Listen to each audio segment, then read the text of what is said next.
Okay, so following on from my video earlier showing some first release footage from GoPro's new GP3 powered camera, GoPro has just published some more footage from the device, and I have to say it's looking more and more impressive. The footage includes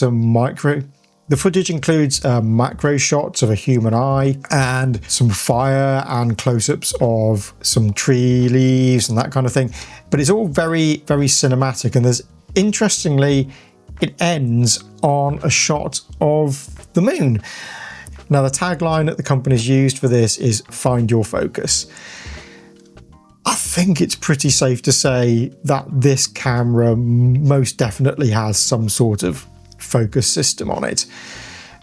But what's intriguing is that they've gone from extreme close-ups to a very detailed telephoto shot of the moon. Now, in order to get that kind of detail on a moon, you're going to need a very big lens. So either this camera has an incredible built-in lens of some sort, or it is, in fact, an interchangeable lens camera. Now, this is getting more and more interesting as time goes by.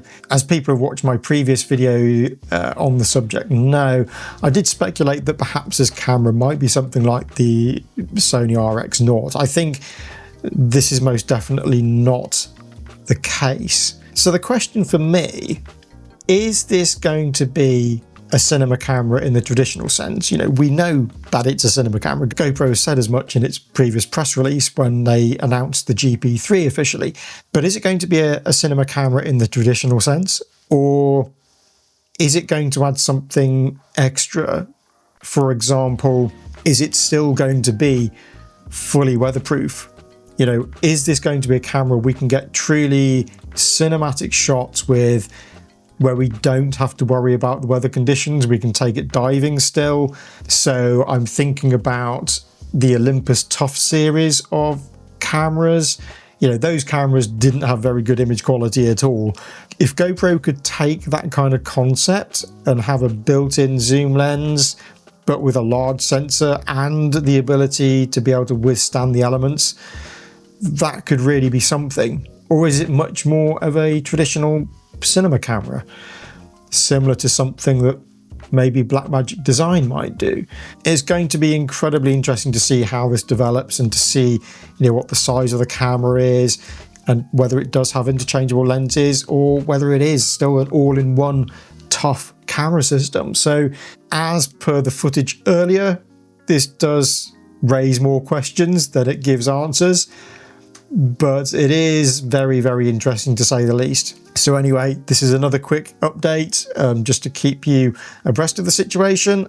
And once again, if you like this content, please do like and subscribe. And I've also got a link to my Substack down below, which I'm going to be populating much more over the coming weeks. And I'm going to be talking about all sorts of other topics to do with filmmaking and cameras and video technology that, you know, I might not be able to cover on this YouTube channel. So head on over there if you want to get into all that stuff. But anyway, that's another quick update just to keep you informed of what's going on, and I'll see you all in the next video.